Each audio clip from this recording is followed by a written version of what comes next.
Olá, estamos de volta aqui pela TV Sete Lagoas com o nosso programa Santiago Entrevista. Tenho a grata satisfação de estar recebendo de volta a doutora Amauri, nosso grande amigo, ele que aposentou e está trabalhando mais. Olha só que loucura, hein? Ser humano é isso aí, né, gente? A gente, quando tem liberdade para fazer as coisas, a gente faz mesmo, porque afinal de contas a gente veio aqui nesse plano para a gente evoluir. Então acho que todo mundo está em busca de alguma coisa. E doutora Amauri também não é diferente disso, né? Fez aí uma carreira brilhante e agora ajudando a sociedade. Lembrando que o nosso programa sempre tem o apoio das 5bits, www.5bits.com.br. Para você que precisa do site, e-commerce, rede social, faça contato pelo site. Nosso programa está aqui pela TV Sete Lagoas, canal 8 da Claro, TV a cabo também, né? Nós estamos com o nosso programa toda sexta-feira na Com Brasil. Com Brasil, canal 28 da Sky, da 8 TV para todo o Brasil. É um prazer muito grande falar de Sete Lagoas para você de todo o Brasil, né? E também, né, a gente está aí o tempo todo na internet para o mundo inteiro, né? É muito bom usar esse artifício aí da internet. Espero que o sol não realmente venha soltar aqueles raios que estão falando para a gente ficar aí sem internet, né? O povo fala cada coisa também nessa internet que é brincadeira. Seja bem-vindo, doutor. Posso te chamar de doutor ainda, né? Porque é uma excelência, né, em trabalho, não para de jeito nenhum.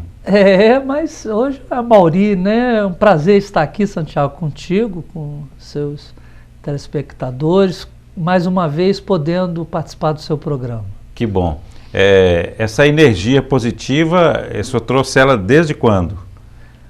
Pois é, a gente trabalhou aí 35 anos no Estado, fazendo no exercício da promotoria de justiça, e há 2 anos e pouco nós aposentamos, né? E aí a gente quer continuar contribuindo, fazendo trabalhos sociais e ajudando a sociedade, retribuindo tudo que o Estado nos deu, né? É verdade. E a sociedade precisa, né, doutor? Pois é, eu tenho 59 anos, a gente tem a experiência, e se puder transmitir essa experiência, ajudando a sociedade, né, a gente acaba ficando satisfeito.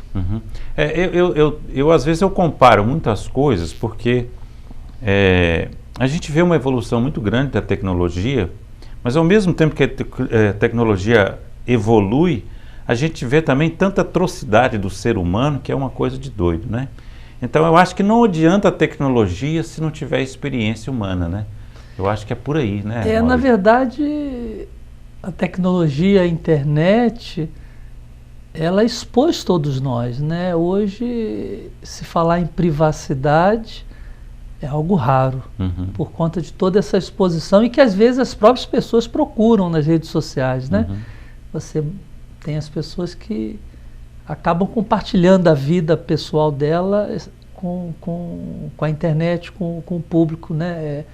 Nas redes sociais. E outra coisa que eu acho também que é importante é que, embora você tenha mais informações hoje, parece que as pessoas também não estão aprofundando muito, né? Então, muitas vezes tem um vazio, né? Diferentemente do que deveria acontecer. Mas é o mundo atual, globalizado, e a gente acaba tendo que conviver com ele, e nós que já não somos dessa época das redes sociais, é aprender também com os jovens que estão aí. É verdade. Conectados o tempo inteiro. Hoje mesmo eu vi eu tenho uma pessoa que eu sigo mostrando um aplicativo que você simplesmente fala, você grava alguma coisa e fala, e você fala assim: não, eu não quero que seja no idioma em português, eu quero que ele seja no idioma espanhol, inglês ou qualquer outro que seja, né? Você vai lá, escolhe o país, lá, né, a língua, e ele traduz com a sua própria voz. Então, quer dizer, você pode gravar um conteúdo falando para um estrangeiro com a sua própria voz. A tradução é simultânea, né? E você, quer dizer, você está conversando com alguém, né, que você jamais seria... Por exemplo, como é que eu vou conversar com um cara, por exemplo, que nasceu na Rússia, por exemplo, né? Então, assim, eu posso fazer essa transposição e ele me entender né? Quer dizer, isso vai poder também a gente agilizar, né, o conhecimento, a troca, né, de cultura dos países, né? Nesse ponto é positivo. Mas tem que ter isso que a gente está dizendo, né? Não é chegar a um comunismo, né? Mas é chegar pelo menos numa condição de vida melhor para os cidadãos, né? Você fala, o celular traduz e a pessoa ouve na língua dela. Quer dizer... Com a sua própria voz. São recursos que a tecnologia traz e que, de certa forma, acaba também não motivando a que as pessoas façam uma outra língua, né? Por quê? Porque a tecnologia, ela acaba dando esse suporte para as pessoas. Acaba te prendendo também, né? E dando suporte, né, para a pessoa. Atualmente o senhor está desenvolvendo quais os trabalhos? Né? Parece... eu sou voluntário no grupo Mão Amiga de Sete Lagoas, que é um grupo muito bacana. Assumi a presidência do Coral Dom Silvério em novembro de 2021, com vários amigos, especialmente Franco Labate, que é o vice-presidente, que me levou para conhecer o Coral Dom Silvério, e a gente acabou fazendo uma chapa e sendo eleitos. Eu, Franco Labate, tem a Wanda, que é secretária, tem a Iole, que é tesoureira, tem o Thomas também, que é tesoureiro, tem a Kátia, que é voluntária, tem a Eunice, que é conselheira, tem o Gilmar, tem o Wagner, tem o Edilson, uma série de pessoas, todas amigas, né, que estão ali ajudando o Coral Dom Silvério. O Coral Dom Silvério, ele tem uma cadeira no Conselho Municipal dos Direitos da Criança e do Adolescente, já estamos lá tem um ano no Conselho, e agora em abril houve a necessidade de eleição. Como a presidência era ocupada por uma pessoa do poder público, o conselho ele é paritário, ele tem membros do poder público e membros da sociedade, e aí houve essa solicitação, a gente acabou ajudando e também agora presidindo o Conselho Municipal dos Direitos da Criança e do Adolescente. Então são atividades que nos tomam muito tempo, mas são todas prazerosas. O conselho ele é muito importante, né? Eu até vi uma matéria recente, né, que há uma discussão, até falei sobre essa palavra aqui, que é a palavra comunismo, né, que as pessoas elas estão interpretando muito mal, né, essa palavra, pessoas com medo de que os seus pertences possam ter que ser repartido com os outros e tudo mais, né, porque comunismo quer dizer que é comum a todos, né, que é tudo igual. Só que nós estamos num país que é democracia e que inclusive nós temos um governo apoiando ainda mais os conselhos, né? Porque os conselhos eles são muito importantes para ouvir a sociedade, né? E fortalecer ainda mais a democracia. Os conselhos vieram como elo de ligação entre a sociedade e o poder público. Justamente. Então você tem o Conselho Municipal da Criança e do Adolescente, você tem dos deficientes físicos, do idoso, são vários conselhos cuja função é elaborar políticas públicas.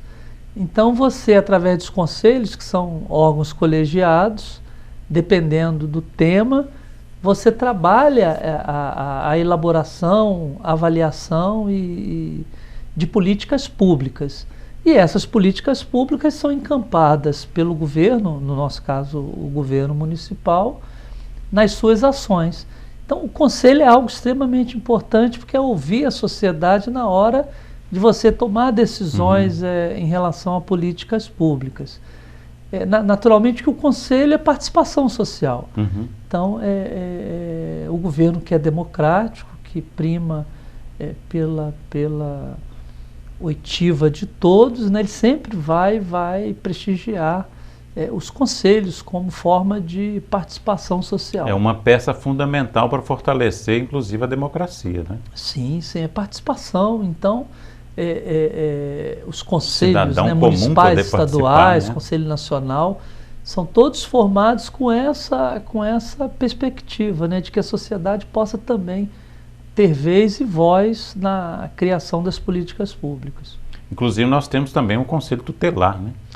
Já o Conselho Tutelar é um conselho que é eleito pela sociedade. E vai ter uma eleição em breve. Né? Vamos ter agora em outubro, primeiro domingo de outubro, e o Conselho Municipal dos Direitos da Criança e do Adolescente é quem coordena toda a eleição.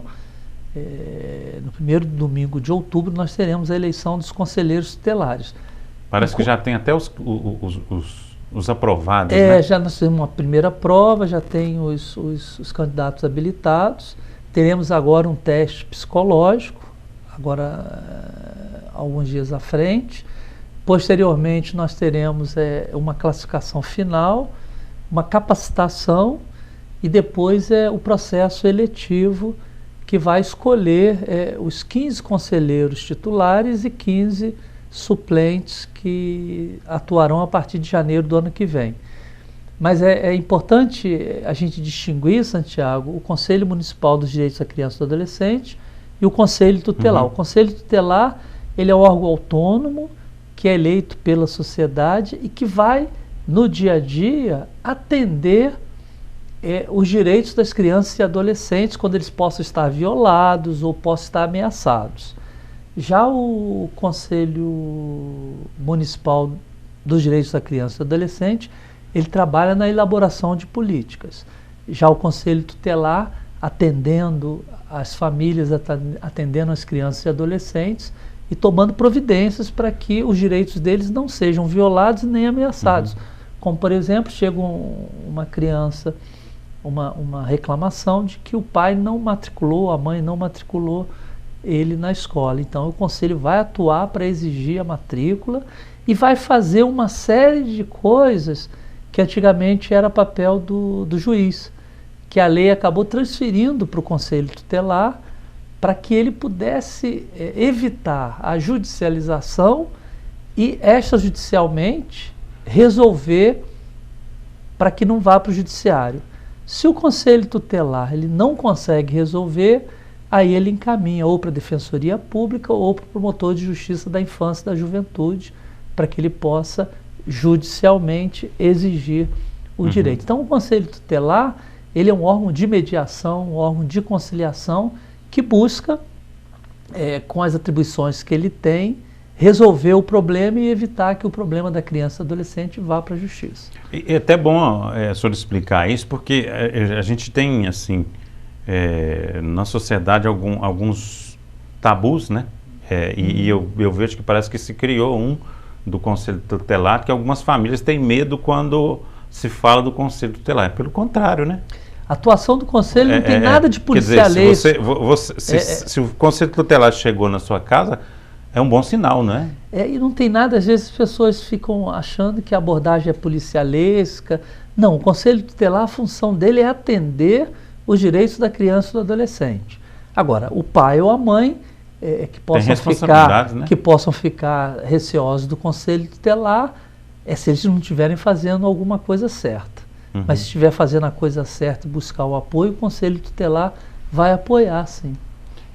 Em Sete Lagoas, como que é a estrutura de funcionamento, né?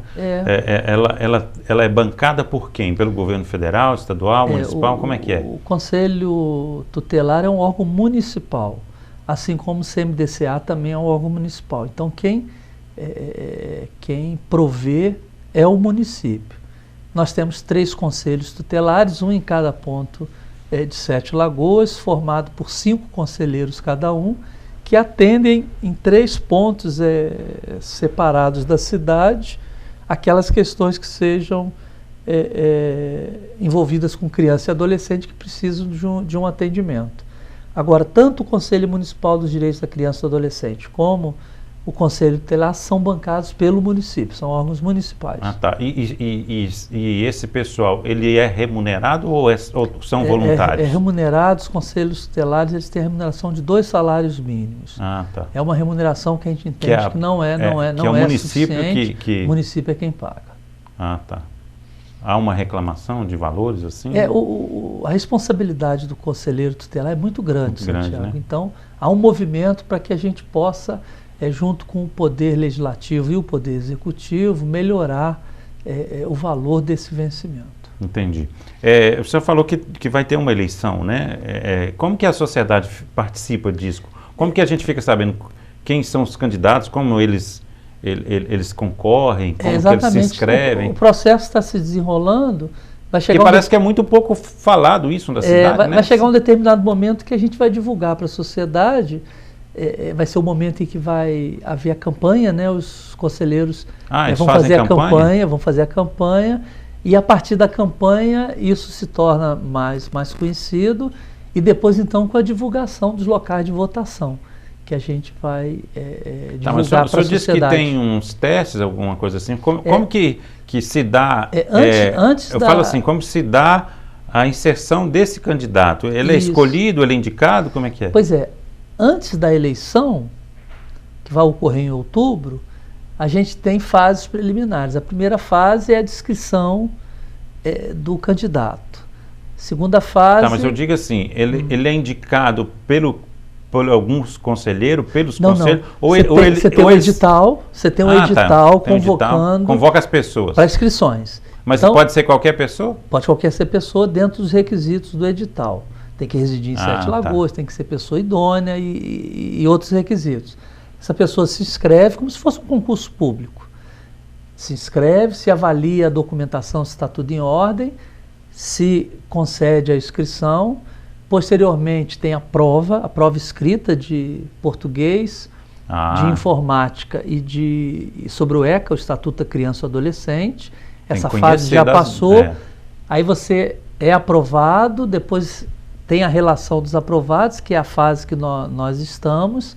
Na sequência tem uma provinha de conhecimento psicológico, que não é eliminatória, é classificatória. Após essa fase, você tem uma capacitação dessas pessoas. Posteriormente, ou mesmo antes, você tem a eleição, as pessoas são eleitas. Posteriormente, você tem a capacitação dos eleitos, e em janeiro você tem a posse. E aí fica por quanto tempo? Prefeito. 4 anos. 4 anos. 4 anos. Ah, tá. É um processo bem organizado, né? É bem organizado, é todo presidido pelo Conselho Municipal dos Direitos da Criança e do Adolescente, e em que ele prepara os conselheiros tutelares para fazer um bom atendimento às crianças e adolescentes que precisam desse auxílio, vamos dizer assim, dos conselheiros. O senhor que está numa posição do direito, né, há muitos anos, observando a sociedade, o senhor vê que com esses conselhos a sociedade tem melhorado? O trabalho tem contribuído? Na verdade, eu atuei do outro lado, né? Lá na promotoria. Agora eu estou atuando junto a um conselho. O que eu posso dizer é que o Conselho Municipal dos Direitos da Criança e do Adolescente, o Conselho Tutelar e todos os profissionais que são envolvidos, os profissionais do CRAS, do CREAS, da educação, da ciência social, que eu tenho falado, né, com as pessoas no Conselho, é que todos trabalham muito. E essa visão, quando você está na promotoria, você não tem essa visão de quem está lá dentro, né, como eu estou hoje. Então, o que eu posso dizer é que os profissionais que estão no Conselho, ligados ao Conselho da Criança e Adolescente e em áreas afins, trabalham muito, Santiago. Eu até brinco lá com o pessoal, se alguém falar comigo que o Conselho não trabalha, vai comprar briga com a Mauri, porque realmente trabalha muito. A gente tem que reconhecer isso. É por isso que o senhor disse, talvez precisasse até de uma remuneração, né, melhor, porque eu já ouvi muito falar também de conselho que tem que fiscalizar eventos, essa coisa toda para ver, né, quer dizer, não importa o dia, a hora, tem que trabalhar, né? O Conselho Municipal, os Conselhos Municipais do Idoso, da Criança e do Adolescente, dos Deficientes, todos esses são órgãos cuja remuneração não existe, né? Todo trabalho é voluntariado, né? Onde existe a remuneração e que a responsabilidade também é muito grande são os conselheiros tutelares. São esses aí que a gente... Mas desempenham um papel fundamental, né? Muita responsabilidade. Então, 2 salários mínimos a gente acha que pode aumentar um pouquinho, Uhum. e tem um movimento, né, no Conselho Municipal para que a gente possa pleitear junto ao Executivo essa melhoria e junto ao Legislativo também. Em termos de estrutura, equipamentos para, né? São equipamentos modestos, como o município, né? Mas você acha que tudo que muito atende simples, mas atende basicamente, né? Precisava de melhorar um pouquinho, né? Talvez, precisa melhorar. Deve ter que ter carro específico. Eles têm o carro, eles têm toda uma estrutura que é suficiente, mas sempre falta alguma coisa. Mas o funcionamento ele acaba sendo adequado para o que se tem, considerando, né, um município que tem diversos órgãos e muita despesa e poucos recursos. E na verdade, o município, a gente sabe, né, das dificuldades que deve ter que muita os municípios demanda, né? enfrentam. Muita demanda, o município é um mundo também, né? Então você olha... 250 mil habitantes é muita coisa, né? Exatamente. E você tem aí a Secretaria de Educação, Assistência Social, são muitos funcionários. Mas o trabalho ele vem sendo feito, muitas vezes com dificuldade, mas com responsabilidade por parte de todos. E eu acho que tem muito a ver também com a pasta da educação, né? Porque quando a gente tem uma sociedade mais educada, né? Você pega desde um bairro mais simples possível até um bairro melhor. Se você tem uma sociedade mais educada, né? Que você tem uma evolução, a gente vê alguns países europeus que têm uma educação muito elevada, né? Você tem uma sociedade mais fácil de convivência, né? Agora, quando você tem muita desigualdade, muitas crianças, por exemplo, que eu tive aqui recentemente 2 entrevistas que eu fiz com 2 escritores que fazem parte da área da educação, né? E principalmente um deles me falou até na entrevista que nós temos problemas sérios na educação ainda, né? Então, assim, a gente tem um certo atraso na educação, tem uma certa dificuldade, né, de aprendizado, até pelo formato que se tem principalmente em Minas Gerais. Então, assim, eu acho que a questão da educação, né, desde a criança até o adulto, se você tem uma melhor educação, você tem menos, né, dificuldade para né, convívio das pessoas. Né? O Brasil é um país muito desigual, muito né? desigual, então né? você tem vulnerabilidades aí na sociedade, envolvendo crianças, adolescentes, né? E eu estive recentemente em João Pessoa e fui para lá por Recife, porque os voos para Recife são melhores, e de Recife a João Pessoa em torno de 2 horas de viagem. Aí você pega um táxi, você vai. Mas só para você ter uma noção, de Recife até João Pessoa, até na metade do caminho, você tem comunidades de um lado e de outro da pista. E nessa época que eu fui, era uma época chuvosa, e você via, né, as encostas assim das comunidades, todas elas com lona, aquela lona preta de obra, né, de plástico, exatamente para não deixar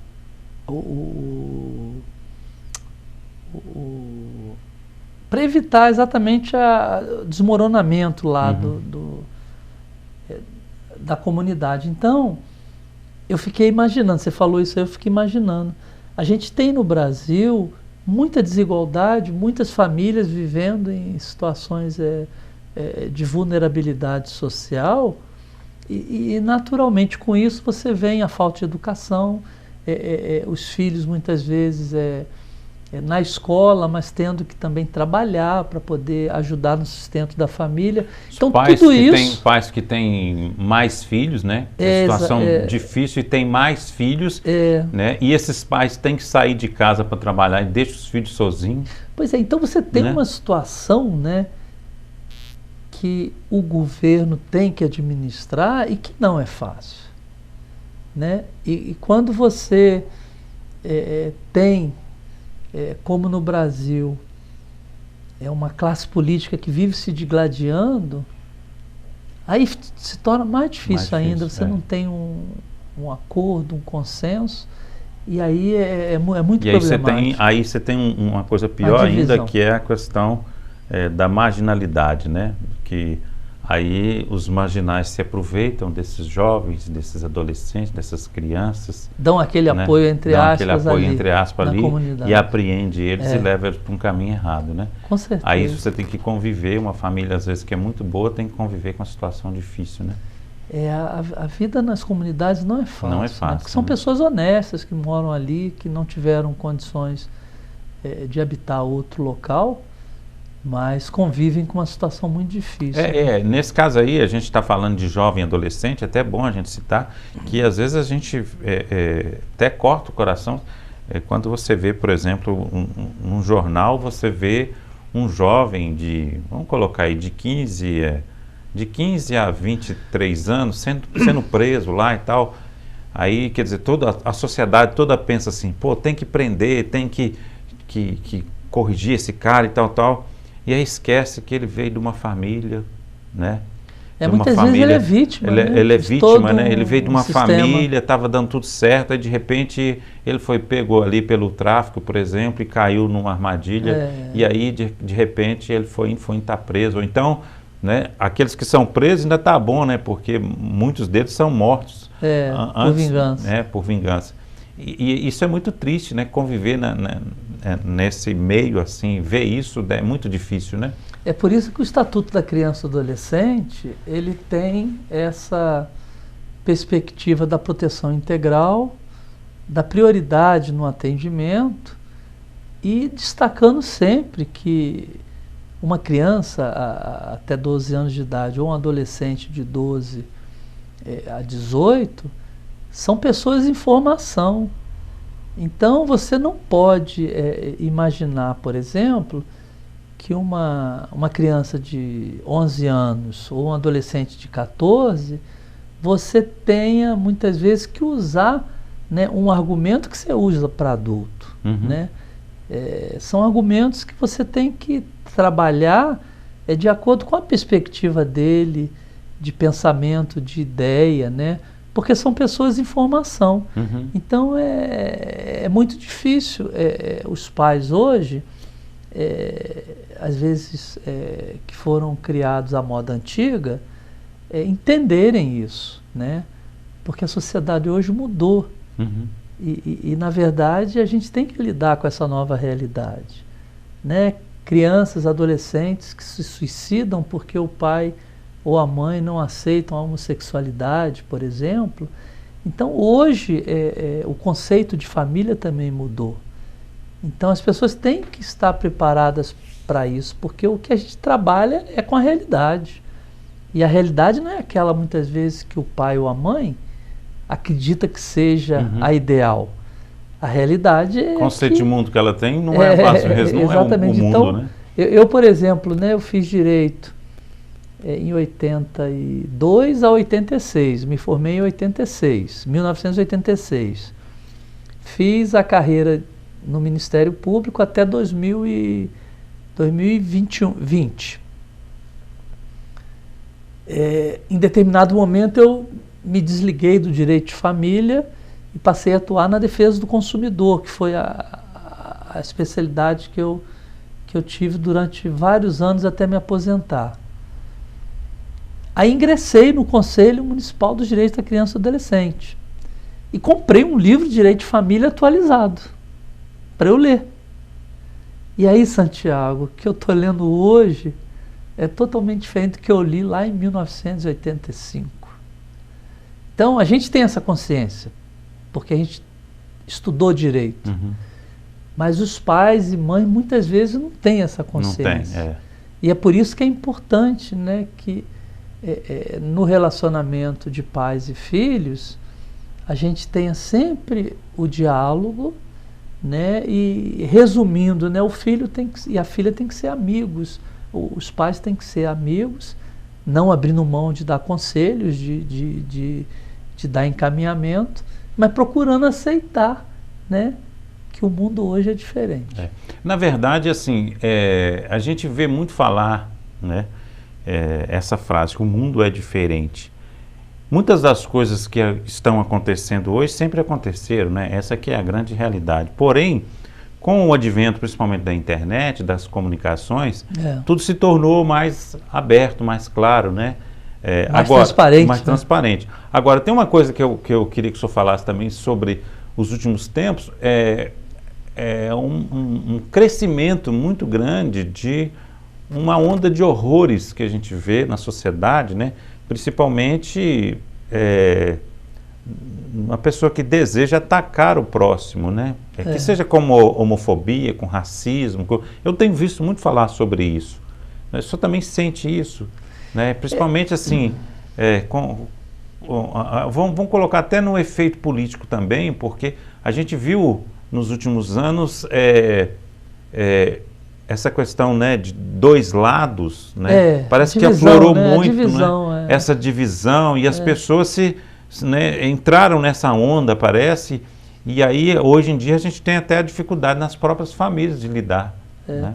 A sociologia explica, né, que quando a pessoa está num grupo, numa multidão, por exemplo, ela faz coisas que, se ela não estivesse ali na onda, né, ela não faria. Não faria. E as redes sociais trouxeram isso também.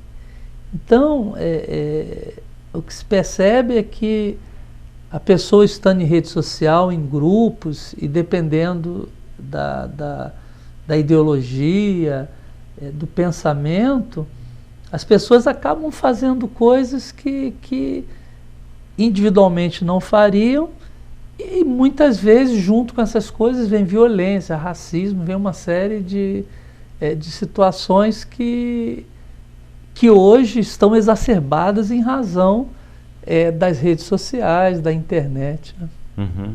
Parece que aflorou, né? Aflorou.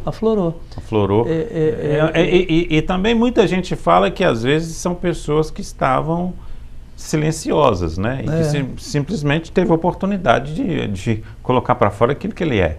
E a gente volta naquele velho ditado, né, Santiago? Política, religião e futebol, o ideal é não discutir. E nas redes sociais a discussão aí é imensa. É livre, né? É livre. Então, aí você já viu, né? É por isso que é até bom algumas coisas que estão, né, sendo regulamentadas que aconteçam para a gente diminuir um pouco, né? Não que eu acho que a internet, não que ela tem que ser uma terra de ninguém, mas ela tem que ter algum princípio também, né? Para as pessoas poderem respeitar, saber o seu limite, né? A internet tem uma importância incrível. Você digita um nome lá, você faz uma pesquisa, você vai a vários lugares rapidamente, consegue fazer pesquisa. Mas tem também o lado ruim, né? Que as pessoas exploram para obter ganhos e fraudes e etc. Eu sei que o mundo está aprendendo a lidar com a internet, né? Com tudo que veio junto dela. O senhor disse também sobre o Coral Dom Silvério, né? Queria que o senhor falasse um pouco como é que é esse trabalho, o que vocês estão projetando lá no Coral Dom Silvério. Pois é, o Coral Dom Silvério, ele ficou muito tempo parado em razão da pandemia. E aí, em 2021, a gente fez uma chapa e assumiu o Coral Dom Silvério. O Coral Dom Silvério é muito simples, né, Santiago? Você tem lá um prédio maravilhoso que o João Lucas edificou através de doações. Você tem salas de aula, você tem um auditório, e o Coral Dom Silvério, ele faz o quê? Né? A finalidade dele é assistencial e cultural. Então ele tem, por exigência do estatuto, que manter o canto coral para crianças e adolescentes. E esse canto coral ele tem que ser mantido gratuitamente. Você não pode cobrar, porque essa é a missão do Coral Dom Silvério. Então hoje nós temos lá 70 meninos e meninas, são 2 coros de meninos e meninas. Você tem um auditório que é compartilhado com a sociedade na realização de shows. E esses shows, a renda é do artista, que compartilha 40% da renda com o Coral Nosso Velho pela sessão do auditório. E você tem aulas nas salas de aula, você tem aulas de dança, dança-terapia, violino, piano. Você tem aulas que os professores dão lá no coral e que, da mesma forma que os artistas, compartilham 40% da mensalidade dos alunos para fins de manutenção do coral. O coral ele tem um belo auditório, tem 5 salas na parte de baixo. Hoje nós fizemos um banheiro adaptado para cadeirante. Nós temos 2 banheiros, masculino e feminino, para homens e mulheres. A gente tem no segundo andar algumas salas que antigamente abrigavam não, os meninos que vinham cantar de outras cidades, eles ficavam nessas salinhas, são alojamentos. Então, hoje, como isso não existe mais, essas salas vão virar também salas de aula. E você tem uma ala na parte superior, que é a residência do João Lucas, né, que hoje que é um está patrimônio fazendo cultural, 94 anos hoje é aniversário dele. Até sair de lá, a gente parabéns com João ele, Lucas, né? João Lucas, 94 anos, está lá firme e forte, feliz porque o Coral Nosso Velho voltou a atuar, voltou a ter atividades. E o coral é isso, não foge muito. E nós temos hoje uma parceria com o Instituto Cirandar, que ocupam a parte de convivência do coral e que vai fazer trabalhos sociais para os meninos e meninas carentes do bairro Santa Luzia, que é uma parceria que nós fizemos que já vai iniciar. Eles estão preparando a sala para poder iniciar o trabalho deles. Então o Coral Nosso Velho é isso, é um espaço coletivo,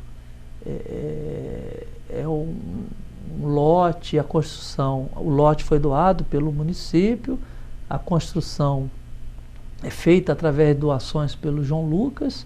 Veja você, no dia 19 de março de 1963, o João Lucas, que era professor no Colégio Dom Silvério, ele formou os meninos e cantou a primeira missa na capela de Santa Terezinha do Colégio Dom Silvério. E a primeira missa foi em homenagem a São José. Daí o dia que foi o dia da fundação, 19 de março de 1963, completando 60 anos esse ano, né, esse ano 2023, e a partir daí o coral, inicialmente, ele tinha sede no Colégio Dom Silvério. Posteriormente o João Lucas aposentou, ele era professor e disciplinário no Colégio Dom Silvério, ele aposentou, levou o coral para o Colégio Cristo Rei, onde ele também deu aulas, foi professor, e lá no Cristo Rei veio a ideia de buscar o apoio da prefeitura, que doou o terreno na rua José Duarte Paiva, 431, onde o coral está hoje, no bairro Santa Luzia, e doando o terreno, o João Lucas edificou aquela obra magnífica que está lá até hoje, e que nós, da diretoria, né, tentamos aí dar continuidade para não deixar essa obra magnífica morrer. Agora, precisa de recursos financeiros, né? Vocês trabalham de que forma? Pois é, o Cicobi nos ajuda mensalmente com um valor para pagamento de um funcionário. A gente tem doações de pessoas variadas, temos associados que contribuem também mensalmente com um pequeno valor, tem as doações que vêm da conta do SAI, que também é uma outra fonte de renda, e ao mesmo tempo esses valores da receita dos shows é uma parte também das mensalidades dos alunos que são repassados para o coral, de modo que o coral tem sobrevivido com isso, Santiago. Não tem nenhum projeto tipo de algum edital, de algum recurso? Vocês não têm trabalhado isso? O coral esse ano, ele se organizou E a partir desse ano a gente vai começar a preparar projetos. Nós assumimos lá em novembro de 2021. Durante o ano de 2022, a gente começou a realizar as atividades e capitalizar um pouco de recurso. Em 2023, a gente, nos meses de janeiro até maio, nós fizemos uma reforma do coral. Essa reforma foi uma reforma muito bacana. O coral hoje está todo pintado com o nome lá na fachada e etc. E agora, em agosto, em julho, agora nós vamos fazer o congresso, o 16º Congresso dos Poeris Cantores do Brasil.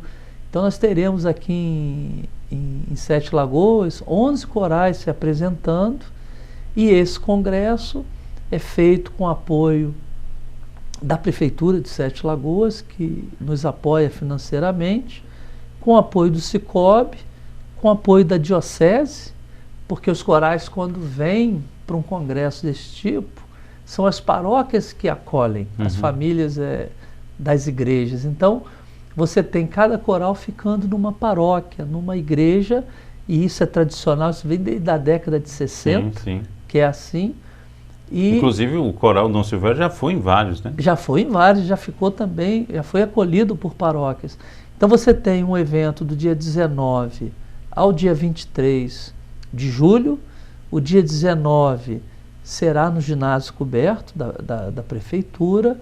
Ali será a abertura oficial e a apresentação dos cantores do coral Dom Silvério. Cantores, meninos e meninas do coral Dom Silvério. No segundo dia, também no ginásio coberto, a gente tem também apresentações de gala, já com apresentações de outros corais. Isso na abertura na quarta, na quinta, esse primeiro dia também de apresentações. Na sexta-feira também. No sábado, a gente tem, sempre à noite, a partir de 8 horas da noite. No sábado, nós temos a missa solene, que vai ser realizada na Igreja Santa Luzia. E no domingo, que é o último dia do congresso, nós teremos em cada paróquia onde os corais ficarem hospedados, a missa dominical cantada pelo coral visitante. Então, as 8 paróquias que acolheram os 11 corais, elas terão a missa cantada pelos corais.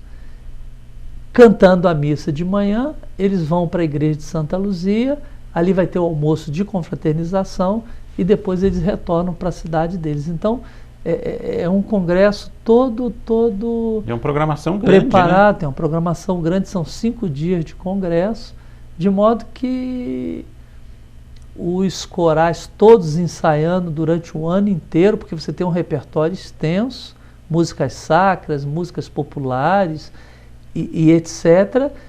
E de modo que em julho, do dia 19 ao dia 23, a gente vai ter essa bela apresentação dos meninos e das meninas, cantores de todos os corais que vêm para Sete Lagoas. Que bom que Sete Lagoas está recebendo, né? Todo mundo, né?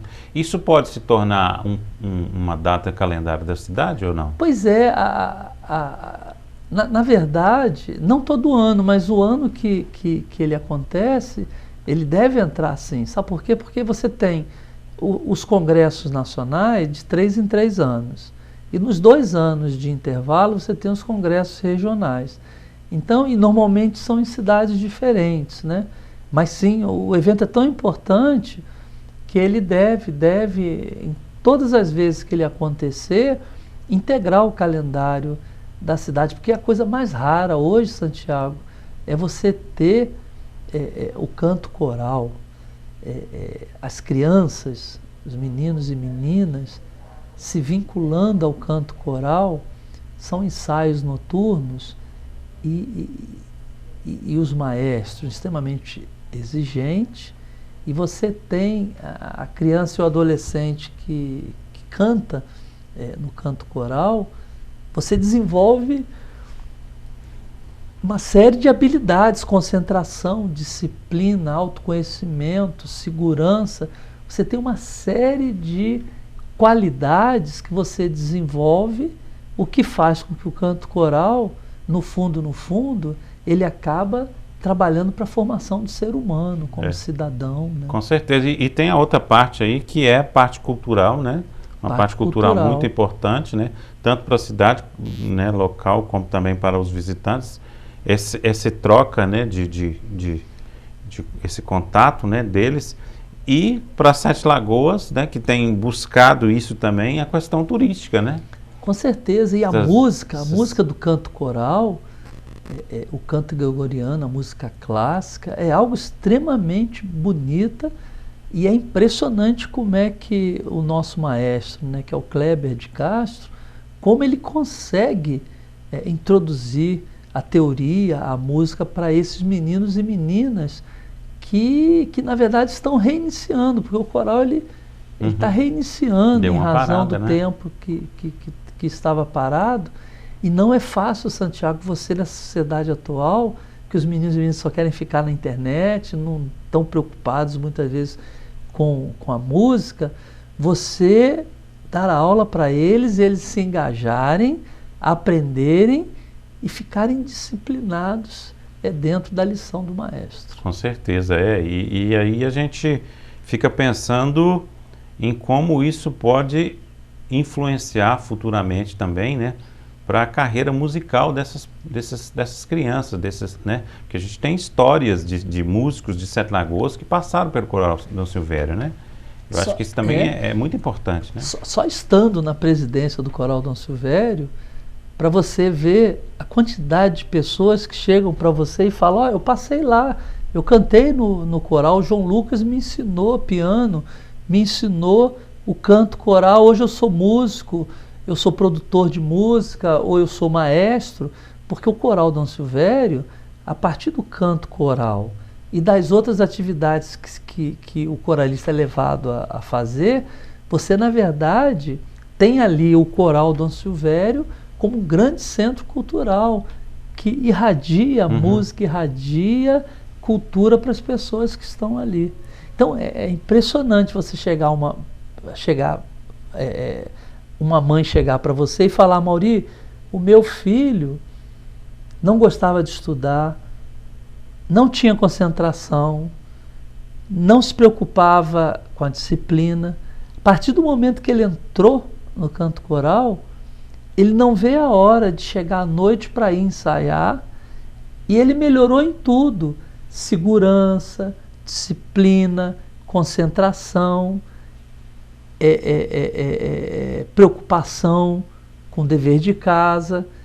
Então você tem uma série de questões que no dia a dia, para ele aprender o canto coral e com a disciplina que o maestro impõe, que o maestro exige, isso tudo repercute na vida familiar.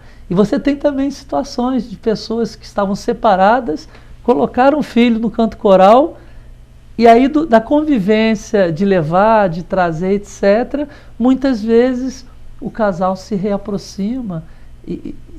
Legal. Então você tem uma série de efeitos bons que acontecem a todo momento, no momento em que a criança ou adolescente ele entra para o canto coral. Que bom. Mauri, está chegando no final, mas às vezes assim, tem muita coisa para ser perguntada e tem outras coisas que às vezes você gostaria de falar. Como o tempo está encerrando, eu vou deixar esse espaço para você. Se alguma coisa que eu não te perguntei, se você quiser comunicar, se você quiser falar com a sociedade, fica à vontade. O que eu quero dizer, sabe, Santiago, é que o canto coral, lá no Coral Dom Silvério, ele é gratuito. O maestro tem a vontade de trabalhar com 45 meninas e 45 meninos, dando um total de 90. A gente tem aproximadamente 35 meninos e 35 meninas. É dizer, né, para as pessoas que nos ouvem que as portas do Coral do Silvério estão abertas, o canto coral é gratuito.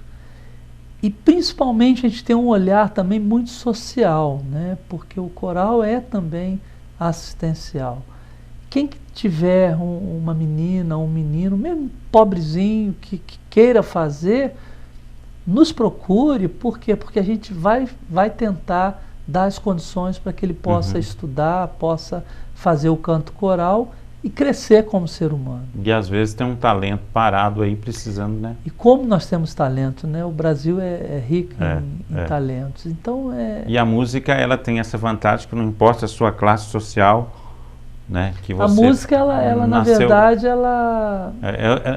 principalmente quem tem o dom, né? Exatamente. Eu vou deixar meu telefone celular, é o 99758-4295, repetindo, 99758-4295.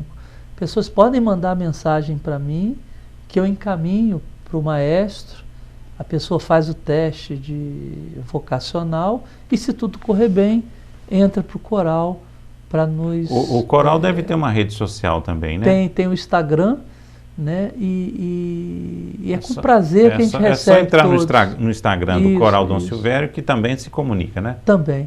E a gente está à disposição para a sociedade. A gente tem o trabalho todo focado também no Conselho da Criança e do Adolescente, que a gente faz parte.